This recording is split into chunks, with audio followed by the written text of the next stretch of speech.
ഇത് കാടമുട്ട പൊളിക്കുകയാണ്. കാടമുട്ട പൊളിച്ചപ്പോൾ ഇതിനകത്ത് വേറൊരു കാടമുട്ട കേട്ടോ, ഇതിനകത്ത് വേറൊരു കാടമുട്ട ഇരിപ്പുണ്ട്. ഇത്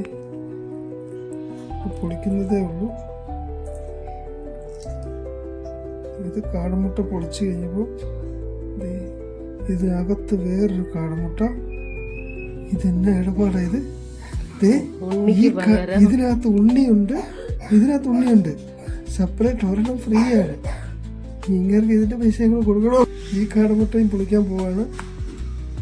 ഈ കാടമുട്ട ഞാൻ പൊളിക്കുമ്പോൾ ഇതിനകത്ത് പിന്നെയും ഇത് ശരിക്കും വെന്തിട്ടില്ല. എൻ്റെ ദൈവമേ, ഇത് വാടിയിട്ടേ ഉള്ളൂ കേട്ടോ. ഈ കാടമുട്ട ഇതിനകത്ത് വെച്ചിരുന്നതല്ലേ, ഇത് ചെറുതായിട്ട് വാടിയിട്ടേ ഉള്ളൂ.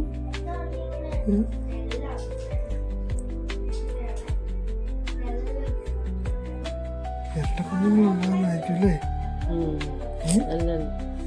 അല്ല പിന്നെ അതിനകത്തും വൈറ്റും ഉണ്ട്, ഇതുണ്ട്, ഇതുണ്ടല്ലേ, ഇതുണ്ട്. ഇതിനകത്തും ഉണ്ണിയുണ്ട്, ഉണ്ടോ? ഇതാണ് ഇത് കാടമുട്ട പൊളിച്ചപ്പോൾ അകത്തു നിന്നും കിട്ടിയ ഒരു കാടമുട്ടയും കൂടിയാണ്. ഈ കാടമുട്ടയുടെ മുകളിലുണ്ടായിരുന്ന കാടമുട്ടയാണിത്. ഇതിനകത്തും ഉണ്ണി കാണാം. ഇത് ഇങ്ങനെയായിരുന്നു ഇത് ഇങ്ങനെ ഒരു ഇതായിരുന്നു. ഇത് പൊളിച്ചു വന്നപ്പോൾ ഇതിനകത്ത് വേറൊരു കാടമുട്ട കണ്ടു കേട്ടോ. ഇത് മറ്റുള്ളവർ കണ്ടിട്ടുണ്ടായിരിക്കാം ചിലപ്പം, പക്ഷെ ഞാനിത് ആദ്യമായിട്ടാണ് ഇങ്ങനെ സംഭവം കാണുന്നത്.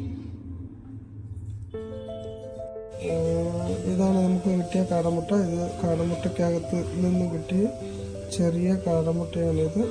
അതായത് ഇതിന് തോടുണ്ടായിരുന്നു, ആ തോട് പൊളിച്ചപ്പോൾ ഉള്ള അവസ്ഥയാണിത്. ഇതിൻ്റെ ഈ വലിയ മുട്ടയുടെ അകത്ത് ഉണ്ണി ആണിത്. ഇതിനകത്ത് ഉണ്ണിയുണ്ട്. പിന്നെ ഈ ചെറിയ മുട്ട ഇതിനകത്തും ഉണ്ണിയുണ്ട്, വേണ്ടോ? ഇതിനകത്തും ഉണ്ണിയുണ്ട്. അങ്ങനെ ഇത് ഈ മുട്ടയ്ക്കകത്ത് ഇൻക്ലൂഡഡ് ആയിട്ടാണ് നമുക്ക് ലഭിച്ചത്. ഒറ്റ മുട്ടയായിട്ടായിരുന്നു അതിൻ്റെ തൊലി. രണ്ട് തോടും ഇതുപോലെ തന്നെ ഇതേ കട്ടിയിൽ തന്നെയുള്ള തോടായിരുന്നു.